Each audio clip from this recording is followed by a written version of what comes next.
안녕하세요. 다산에듀 교수 이창선입니다. 자, 이번 시간에는 24년 1회 기출문제 풀이를 같이 하도록 하겠습니다. 자, 이번 시험에서는 어떠한 문제들이 출제가 되었는지 바로 첫 번째 과목인 소방 원론부터 풀어보도록 하겠습니다. 자, 문제 1번. 자, 황린에 대한 설명으로 틀린 것은, 자, 황린 같은 경우는 바로 제3류 위험물 중에 하나에 속하는 거죠. 황린에 대한 설명으로 옳지 않은 것을 고르면 되겠습니다. 자, 1번. 연소시 오산화 이내 흰 연기를 낸다. 연소시, 연소했다라고 하는 것은 바로 산소와 반응을 했다는 거죠. 그래서 요 황린 같은 경우는, 자, 보세요. 황린의 분자식이 P4죠. P4. 그래서 황린. 자, P4. 자, 누구랑 만났다고요? 바로 연소했다는 것은 산소와 반응을 한 거죠. 산소와. 그래서 요 산소와 반응한 겁니다. 자, 그때 이제 어떠한 생성물이 생성이 되냐? 바로 여기는 P2, O5죠. 근데 이제 여기서 이제 양을 맞춰줘야 되겠죠? 그래서 여기는 몰수가 5몰이 되고요. 여기는 이제 2몰이 되겠습니다. 이렇게. 그래서 황린이 산소와 만나서 이제 연소를 했을 때, 자, 무엇이 반응하냐? 바로 오산화인이 발생하는 거죠. 그리고 흰 연기를 낸다. 1번 맞고요. 2번, 발화점이 매우 낮아 자연 발화의 위험이 높다. 자, 발화점이 매우 낮아서 자연 발화의 위험이 높다. 그래서 이 황린 같은 경우는 발화점이 보통 30도씨, 30도씨이기 때문에 발화점이 낮다고 볼 수 있는 거죠. 그래서 발화점이 낮기 때문에 자연 발화의 위험이 높다라고 볼 수가 있습니다. 다음 3번.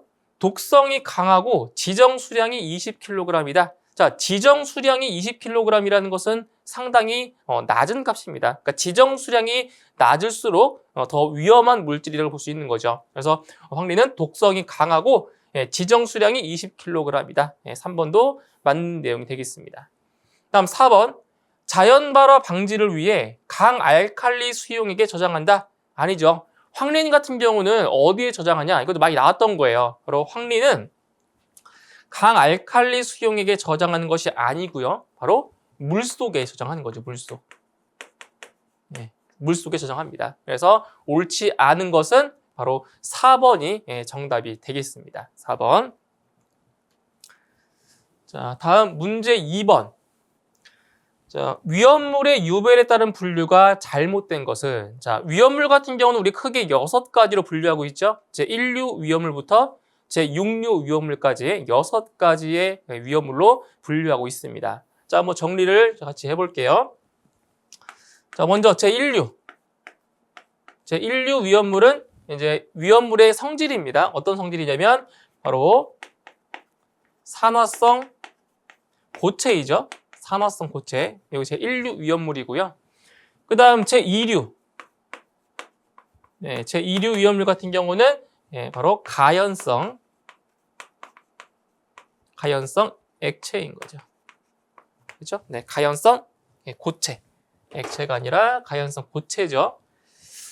고체가 맞습니다. 액체가 아니고 가연성 고체고요. 그 다음 제3류 위험물.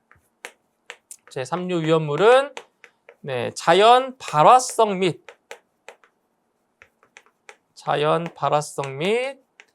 금수성 물질이고요. 금수성 물질. 그 다음 제4류 위험물. 제4류 위험물은 바로 인화성 액체이죠. 인화성 액체. 다음 제5류 위험물. 제5류 위험물은 자기 반응성 물질. 반응성 물질. 이제 마지막으로 제6류 위험물은 바로 산가자 인자 산이죠. 산화성 액체죠. 액체. 산화성 액체. 자, 이렇게 6가지의 위험물을 이렇게 분류해 봤습니다. 자, 그럼 위험물의 유별에 따른 분류가 잘못된 것. 자, 보세요. 제1류 위험물 산화성 고체. 맞죠? 2번. 제3류 위험물 자연 발화성 물질 및 금수성 물질. 2번도 맞고요. 3번. 제4류 위험물 인화성 액체. 4번도 맞죠? 그 그 다음에 4번 제6류 위험물 가연성 액체. 예, 틀렸네요. 예. 제6류 위험물 같은 경우는 가연성 액체가 아니고요. 산화성 액체가 맞는 거죠. 그래서 옳지 않은 것은 4번이 정답이 되겠습니다. 정답은 4번이고요. 자, 그 다음 3번 문제. 자, 프로판 가스의 연소 범위에 가장 가까운 것은? 자, 연소 범위입니다. 즉, 폭발 범위를 물어본 거죠. 프로판 가스의 연소 범위에 가장 가까운 것. 자, 1번 9.8에서 28.4. 자, 이것은 어떤 가연물도 해당하지 않고요. 그 다음 2번 2.5에서 81이다. 2.5에서 81 같은 경우는 바로 아세틸렌 가스입니다. 2번 같은 경우는 이것은 이제 아세틸렌 가스의 연소 범위가 되는 거고요. 다음 3번 4.0에서 75. 4.0에서 75도 이거 잘 나왔던 거예요. 이건 수소. 네, 수소의 연소 범위에 해당이 되죠. 그 다음에 4번에 2.1에서 9.5다. 그렇죠? 4번이 바로 프로판 가스의 연소 범위라고 볼 수 있습니다. 그래서 정답은 4번이 정답이 되겠습니다.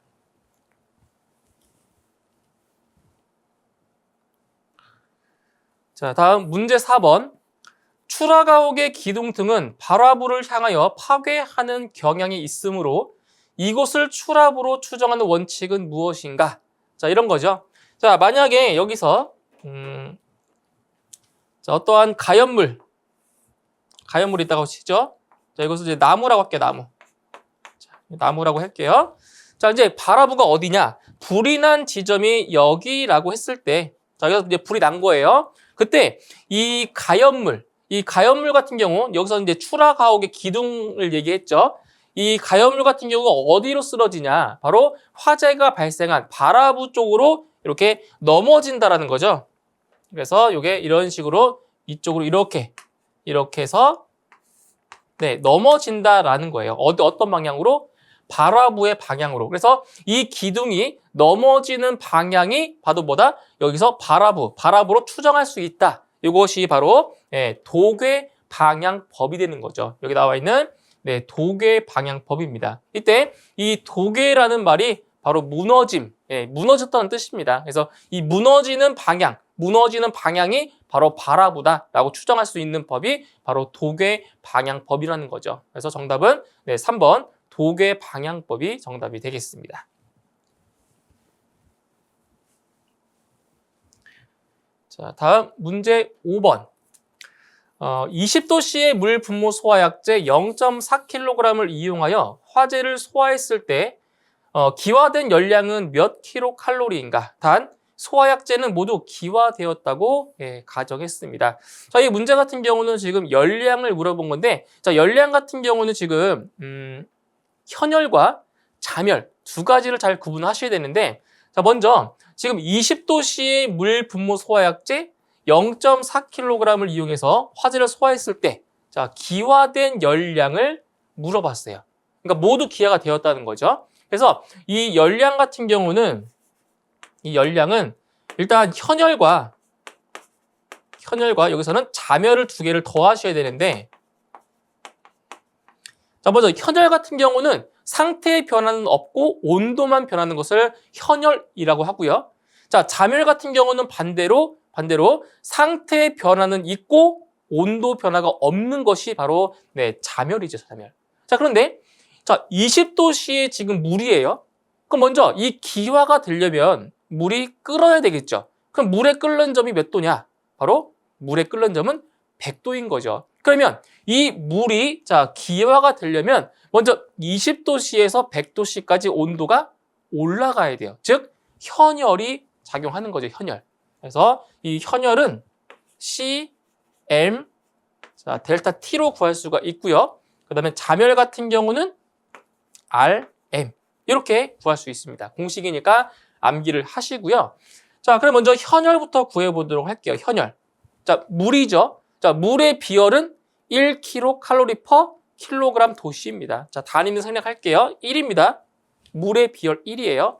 1 곱하기 M은 질량이죠. 0.4kg. 0.4kg 곱하기 자, 델타 T는 온도 변화량입니다. 자, 20도씨에서 100도씨까지 올라간다라고 했죠? 그럼 굳이 쓰면 100에서 20도씨를 빼주면 되는 거죠. 여기가 바로 현열에 해당하는 열량이 되는 거고요. 자, 플러스. 자, RM입니다. 자멸. 자, 증발 자멸이 되겠죠? 증발 자멸 또는 기화 자멸이라고 하는데, 자, 물의 증발열이 얼마냐? 증발 자멸이 얼마예요? 물 539죠? 그러니까 암기하셔야 됩니다. 물의 증발 자멸이 539 킬로칼로리 퍼 킬로그램이 되는 거죠. 539 곱하기 M은 질량입니다. 0.4kg, 0.4를 곱하시면 되는 거죠. 자, 이렇게 해서 계산하시면 이 값이 대략 247.6이 나오게 되겠습니다. 247.6이고요. 단위는 킬로칼로리가 나오게 되는 거죠. 이렇게 해서 정답은 3번이 정답이 되겠습니다.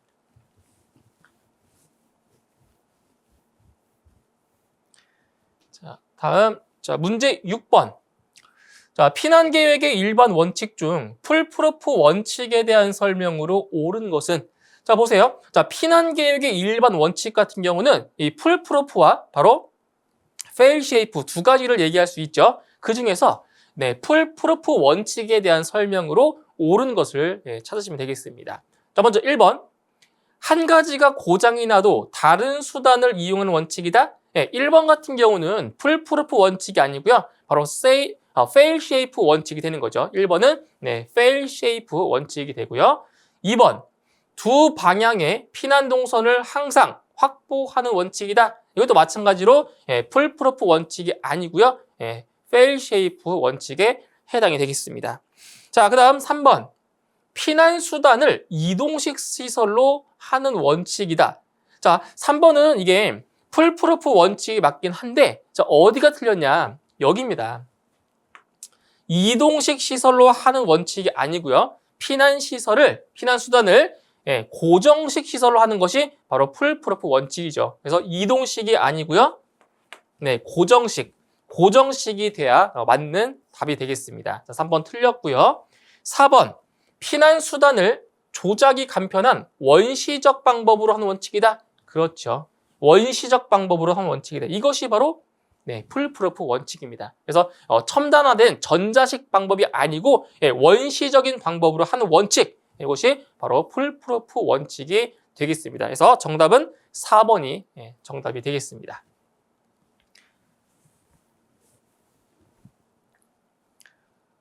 다음 문제 7번. 자, 다음은 건축물의 피난 방화 구조 등의 기준에 관한 규칙 중 국토교통부령으로 정하는 기준에 적합한 재료에 관련된 내용이다. 다음 빈칸에 해당하지 않는 것은, 자, 요 안에 있는, 네모 안에 있는 내용이 어떤 내용이냐면 바로 불연 재료에 해당하는 내용입니다. 불연 재료. 즉, 요 괄호 안에 들어가는 것들은 불연 재료가 들어가는데 보기 중에서 불연 재료가 아닌 것을 고르시면 되는 거죠. 자, 첫 번째 내용을 읽어보도록 할게요. 자, 콘크리트, 석재, 그다음 철강, 알루미늄, 시멘트, 모르타르 및 회. 이 경우 시멘트, 모르타르 또는 회 등 미장 재료를 사용하는 경우에는 건설기술진흥법 제44조 제1항 제2호에 따라 제정된 건축공사 표준시방서에서 정한 두께 이상인 것에 한한다.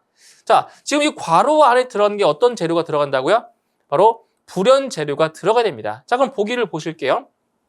1번 벽돌, 2번 기와, 3번 엔지니어링 플라스틱, 4번 유리. 자, 보기 중에서 불연 재료, 즉 불연 재료는 뭐예요? 타지 않는 물질이죠. 타지 않는 물질. 자, 그런데 자, 보기 3번에 엔지니어링 플라스틱이다. 플라스틱 같은 경우는 불에 잘 타죠. 그래서 요 벽돌이나 기와, 유리 같은 경우는 불에 타지 않는, 즉 불연 재료에 해당이 되지만 엔지니어링 플라스틱 같은 경우는 불연 재료에 해당하지 않습니다. 그래서 정답은 3번이 정답이 되겠습니다. 다음 문제 8번. 자, 화재의 종류에 따른 분류가 틀린 것은, 자, 우리 소방에서 화재의 분류는 총 4가지로 분류할 수 있죠. A종부터 B종, C종, 그다음에 D종까지. 그죠? B급, A급부터 D급까지 4가지로 분류할 수 있어요. 자, 그때 분류가 잘못된 것을 찾는 겁니다. 자, 1번. A급 화재가 일반 화재다. 맞는 거죠? 일반 가연물이 바로 A급 화재에 맞는 거고요. 2번. B급은 유리 화재이다. 맞는 거죠? B급 유리 화재 맞고요. 3번. C급이 가스 화재이다. 아니죠. 이 가스 화재 같은 경우는 어디에 해당이 돼요? 네, B급에 해당이 되는 거죠. B급. 네, 그래서 C급의 가스 화재가 아니고요. 요 C급이에요. C급은 자, 어떤 화재냐? 바로 가장 일반적인 전기 화재가 되는 거죠. 전기 화재. 그죠? 네, C급은 전기 화재입니다. 그래서 3번이 네, 틀렸고요. 자, 4번. D급은 금속 화재이다. 네, 맞는 내용이죠. 그래서 옳지 않은 것은 3번입니다. C급은 가스 화재가 아니고 바로 전기 화재가 맞는 겁니다. 정답은 네, 3번입니다. 정답 3번. 자, 다음 문제 9번. 자, 휘발유 화재 시 물을 사용하여 소화할 수 없는 이유로 가장 옳은 것은 자, 휘발유는 우리가 알고 있는 유류죠. 유류. 기름이죠. 자, 유류 화재일 때 물을 사용할 수 없다. 주수 소화를 할 수 없는 이유가 뭐라고 했어요? 유류 화재에서. 바로 유류, 기름은 물보다 비중이 작기 때문에 자, 유류 화재에 물을 분사했을 때, 주수했을 때 그 비중이 작은 유류가, 기름이 물 위에 떠다니겠죠? 물 위에 뜨면 바로 화재면이 확대될 우려가 있기 때문에 오히려 더 위험을 초래할 수가 있는 거죠. 그래서 휘발유 화재 시 물을 사용하여 소화할 수 없는 이유는 바로 여기 3번이 있습니다. 비수용성으로서 비중이 물보다 작아 연소면이 확대되기 때문이다. 그래서 정답은 3번이 되겠습니다. 그래서 이 휘발유 같은 경우는 네, 비중이 자, 얼마냐? 뭐 참고로 알고 계시면 돼요. 비중이 한 대략 0.75 정도가 돼요. 비중이. 그러니까 물의 비중이 1인데 비중이 어때요? 휘발유가 더 작죠? 네, 작아서 물 위에 둥둥 떠다닙니다. 그래서 화재면의 확대가 되기 때문에 오히려 더 위험하다라는 거죠. 그래서 정답은 3번이 네, 정답이 되겠습니다.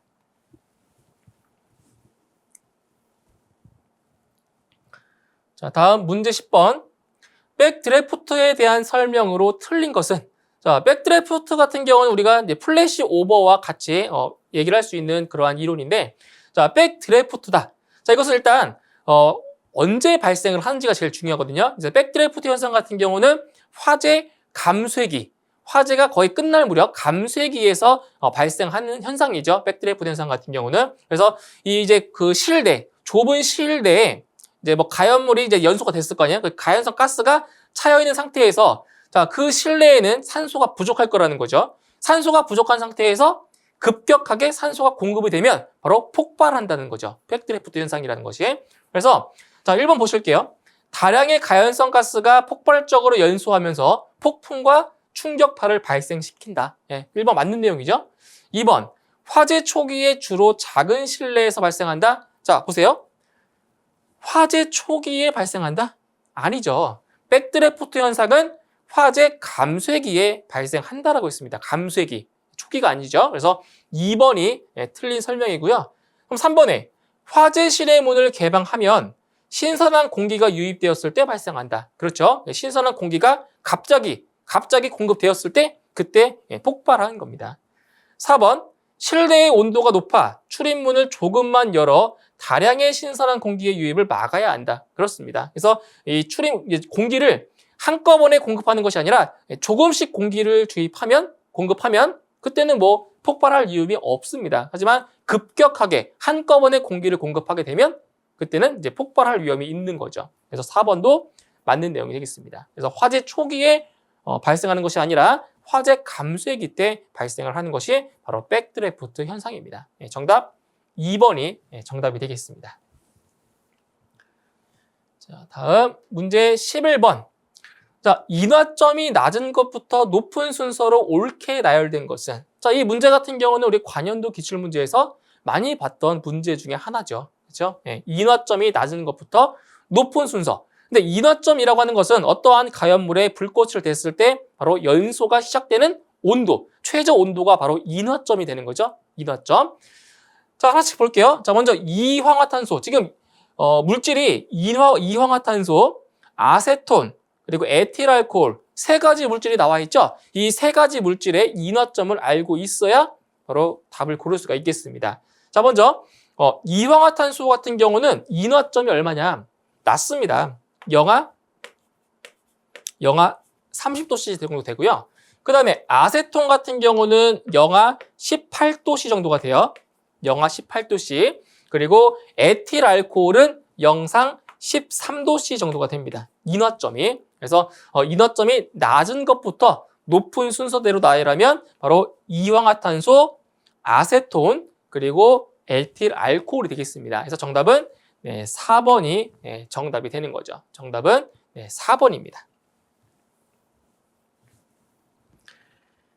다음 문제 12번. 자, 화재 발생 시 건축물의 화재를 확대시키는 주 요인이 아닌 것은, 자, 뭐라고 했어요? 자, 화재를 확대시키는 주 요인이 아닌 것. 자, 하나씩 볼게요. 1번 비화. 자, 비화라고 하는 것은 뭐 바람에 의해서 불티가 멀리 날아가는 거죠. 멀리 날아가면 어떻게 되겠어요? 다른 곳으로 화재가 확대가 될 우려가 있겠죠. 그래서 비화, 화재 확대 요인 맞고요. 다음 복사열. 자, 복사열 같은 경우는 뭐예요? 복사열. 복사열은 복사 에너지죠. 복사 에너지. 그래서 복사파에 의해서 열이 고온에서 저온으로 옮겨가는 현상. 이것이 바로 복사열이 되는 거죠. 그래서 복사열 같은 경우도 바로 화재 확대 요인이 되는 겁니다. 다음 3번 화염의 접촉. 접염. 접염이라고 하는데 당연히 가연물이 불꽃에 접하게 되면 어떻게 되겠어요? 연소가 이루어지면서 화재가 발생하겠죠. 그래서 화염의 접촉 같은 경우도 바로 화재의 확대 요인이 된다고 볼 수 있습니다. 자, 그런데 4번에 흡착열에 의한 발화는, 그렇죠? 이거는 화재 확대 요인이 될 수가 없는 거죠. 정답 4번이 정답이 되겠습니다. 자, 다음 문제 13번. 자, 방화 구조의 기준으로 틀린 것은, 자, 방화 구조입니다. 이제 방화 구조와 또 같이 얘기할 수 있는 것이 내화 구조가 있는 거죠. 그래서 방화 구조와 그 내화 구조 중에서 일단 방화 구조의 기준으로 잘못된 것을 고르는 문제가 되겠습니다. 1번 심벽의 흙으로 맞벽치기 한 것. 이것은 이제 방화 구조의 대표적인 기준이라고 볼 수 있는 거죠. 2번 철망 모르타르로서 그 바름 두께가, 그러니까 발을 발랐을 때의 두께를 말하는 거예요. 바름 두께가 2cm 이상인 것. 맞습니다. 2cm 이상. 이것도 맞고요. 3번 시멘트 모르타르 위에 타일을 붙인 것으로서 그 두께의 합계가 1.5cm 이상인 것. 틀렸죠. 여기죠. 1.5cm 이상이 틀렸어요. 얼마냐면 2.5cm 이상이 돼야 맞는 거죠. 그렇죠? 그래서 3번이 틀린 내용이 되겠습니다.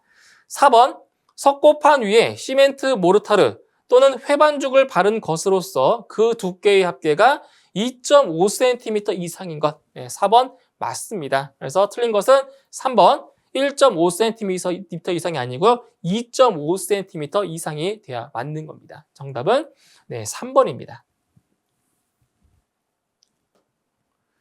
자, 다음 14번. 버너의 불꽃을 제거한 때부터 불꽃을 올리며 연소하는 상태가 끝날 때까지의 시간은, 자, 보세요. 지금 여기서 버너의 불꽃을 제거한 때부터, 자, 뭐라고 했어요? 불꽃을 올리며, 자, 연소하는 상태가 끝날 때까지의 시간. 자, 이게 어떤 시간이죠, 이게? 이것이 바로 잔염 시간이죠. 잔염 시간. 불꽃을 올렸을 때, 불꽃을 올리며 연소하는 상태가 끝날 때까지예요. 그럼 반대로 불꽃을 올리지 아니하며 연소하는 상태가 끝날 때까지 시간이 뭐예요? 그것이 바로 이거 반대가 잔진 시간이죠. 그래서 잔염 시간은 불꽃을 올리며, 잔진 시간은 불꽃을 올리지 않으며. 그러니까 불꽃을 올리냐 안 올리냐의 차이예요. 그때 잔염 시간은 몇 초 이내냐? 잔염 시간이 바로 20초 이내고요. 20초 이내. 그리고 잔진 시간이 이게 30초 이내인 거죠. 30초 이내. 이 두 가지를 잘 비교하셔야 됩니다. 그래서 불꽃을 올린다, 잔염 시간. 불꽃을 올리지 않는다. 잔진 시간. 그때 잔염 시간은 20초 이내, 그리고 잔진 시간은 30초 이내다. 이렇게 잘 구분을 하실 필요가 있겠습니다. 정답은 2번이 정답이 되겠네요. 2번에 20초 이내.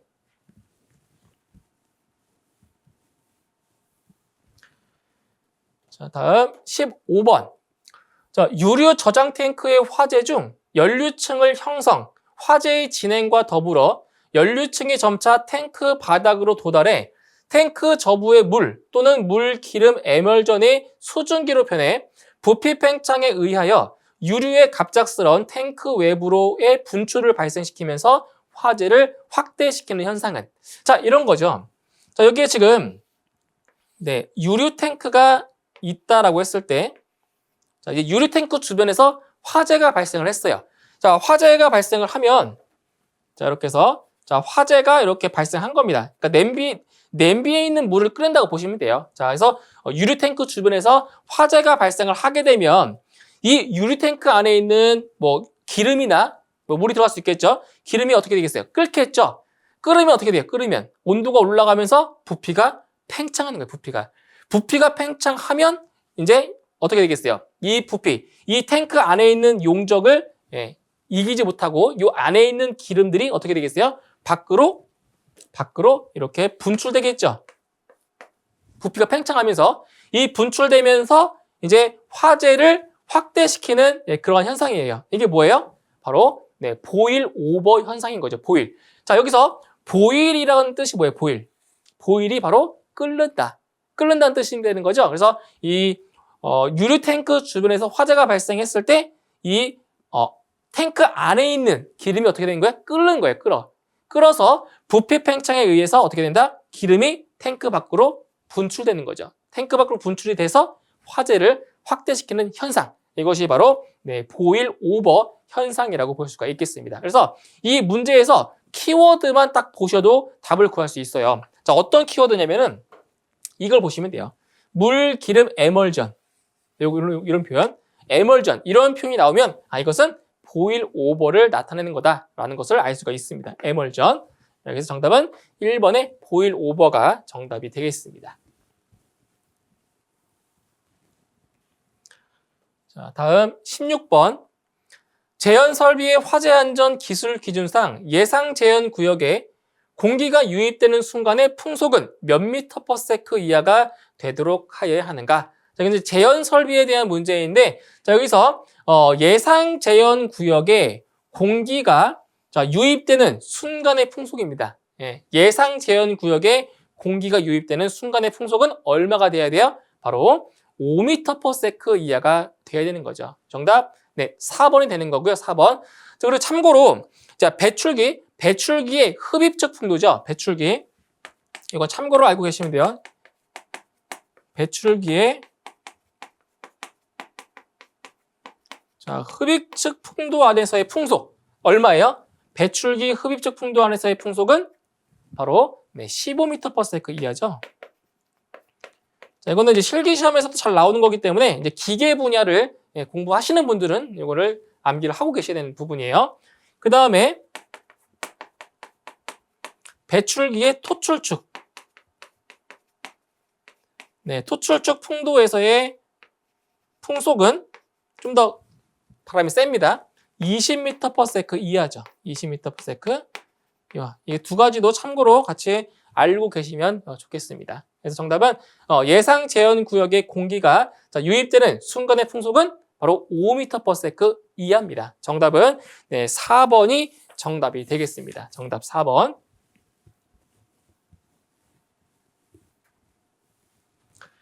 자, 다음 문제 17번. 자, 다음 중 제2종 분말 소화약제의 열분해 반응식으로 옳은 것은, 자, 분말 소화약제 같은 경우는 1종부터 4종까지 우리 4가지로 분류를 하고 있죠. 4가지. 그때 그 4가지의 분말 소화약제 중에서 2종 분말 소화약제의 열분해 반응식으로 옳은 것. 자, 그러면 이 보기에서 지금 제2종 같은 경우는 지금 주성분이 뭐예요? 주성분. 제2종 분말 소화약제의 주성분은 탄산, 수소, 칼륨이죠. 탄산, 수소, 칼륨. 자, 그러면 보기에서 탄산수소 칼륨이 아닌 것들은 일단 답에서 제외가 되겠죠. 그래서 1번과 2번은 탄산수소 나트륨이기 때문에 1번과 2번은 일단 정답에서 제외가 됩니다. 탄산수소 나트륨이니까. 그럼 2종이니까 뭐예요? 탄산수소 칼륨이죠. 자, 그러면 둘 중에 하나예요. 그러면 이제 어디를 보시냐면은 이제 이 화살표 오른쪽 우변을 보시면 되는데, 자, 일단 여기에서는 그 원자량을 비교하시면 쉽게 답을 구할 수 있어요. 원자량을. 자, 보세요. 어차피 K2CO3는 같죠? 같아요. 자, 두 번째, 여기도 보세요. H2O, 물. 똑같죠? 자, 그럼 뭐냐? 바로 가운데에 있는 요 이산화탄소의 몰수 비만 잘 보시면 돼요. 몰수가 1이냐? 2냐? 자, 그러면 어디를 보시냐면 왼쪽에 탄소 원자가 몇 개가 있는지 보세요. 탄소가 앞에 2 곱했죠. 2를 곱했으니까 뭐예요? 2 곱했으니까 탄소는 2개죠, 2개. 그렇죠? 네, 탄소가 2개입니다, 2개. 2개. 자, 근데 여기 보세요. 이쪽에 보시면은 우변에 잘 보세요. 탄소가 여기 앞에 하나 있죠. 여기 앞에 하나 있죠, 탄소가. 그러면 이 뒤쪽에 보세요. 탄소가 하나, 여기 하나. 그러면 지금 여기 3번 같은 경우는 탄소가 몇 개 있어요? 2개 있어요, 2개, 우변에. 그런데 요 보기 4번에는 탄소 여기 하나에다가 여기는 탄소가 앞에 2를 곱했으니까 2개 있죠? 그럼 더하면 여기는 3개예요, 3개. 탄소가. 개수가 안 맞죠? 자, 좌변은 탄소가 2개인데 우변은 여기는 3개예요. 그래서 요 4번이 틀린 거죠. 틀린 거죠. 그래서 요 좌변에 있는 원자량과 우변에 있는 원자량의 개수가 똑같아야 돼요. 그래서 정답은 3번이 바로 제2종 분말 소화약제의 열분해 반응식이라고 볼 수가 있는 겁니다. 정답 3번입니다. 그래서 이 원자량의 개수만 잘 맞춰도 답을 쉽게 구할 수가 있다는 거죠. 정답은 3번이 정답이 되겠습니다.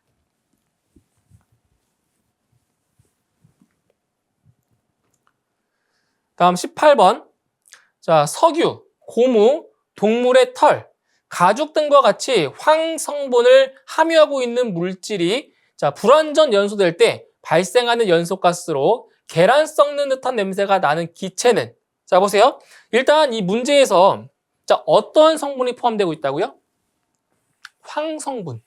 자, 황 성분을 함유하고 있대요. 자, 그럼 보기에서 황이 안 들어가 있는 걸 볼까요? 자, 시아너수소. 정답 안 되겠죠? 암모니아 안 되겠죠? 그러면 정답은 아황산가스 아니면 황화수소예요. 예, 황 성분이 함유하고 있는 것. 자, 그런데 여기서 이 물질이 불완전 연소될 때 발생하는 연소가스로 계란 썩는 듯한 냄새가 난다. 계란 썩는 듯한 냄새. 네, 이것은 대표적으로 황화수소가 바로 계란 썩는 듯한 냄새가 나는 기체인 거죠. 그래서 이 황화수소는 이게 H2S거든요. 이게 분자식에. 네, 그래서 이거는 이제 연소가스로 바로 계란 썩는 듯한 냄새가 나는 것이 바로 황화수소인 거죠. 그래서 이거는 아황산가스가 아니고요. 3번에 황화수소가 정답이 되겠습니다. 이렇게 해서 암기를 해주시면 되겠어요. 자, 다음 19번. 자, CO2 소화약제의 장점으로 가장 거리가 먼 것은, 자, CO2 이산화탄소 소화약제의 장점으로 거리가 먼 것을 찾으시면 됩니다. 1번 자체 압력으로도 방사가 가능하다. 그죠? 이거는 CO2 이산화탄소 자체 압력으로도 방사가 가능하기 때문에 별도의 가번이 필요가 없습니다. 1번 맞고요.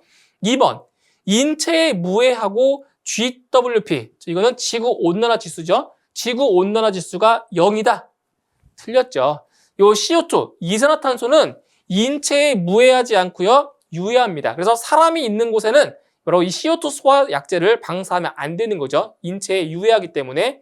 그리고 요 지구온난화 지수가 0이라고 했는데 0이 아닙니다. GWP가 얼마냐? 대략 GWP가 1 정도 됩니다. 1 정도. 그래서 2번이 틀린 내용이 되겠습니다. 다음 3번. 한랭지에서도 사용이 가능하다. 그래서 이제 되게 추운 날씨에 추운 곳에서도 충분히 사용할 수 있는 그러한 약제고요. 4번. 전기적으로 비전도성이다. 그래서 전기적으로 비전도성이기 때문에 바로 전기화재, 뭐 통신실이나 전산실에서도 바로 이 CO2 소화약제를 사용할 수가 있는 장점이 있는 겁니다. 그래서 장점으로 가장 거리가 먼 것은 2번이 되는 거죠. 인체에 무해하고 GWP가 0이다. 네, 틀린 내용이 되겠습니다. 정답은 2번이 정답이 되겠습니다.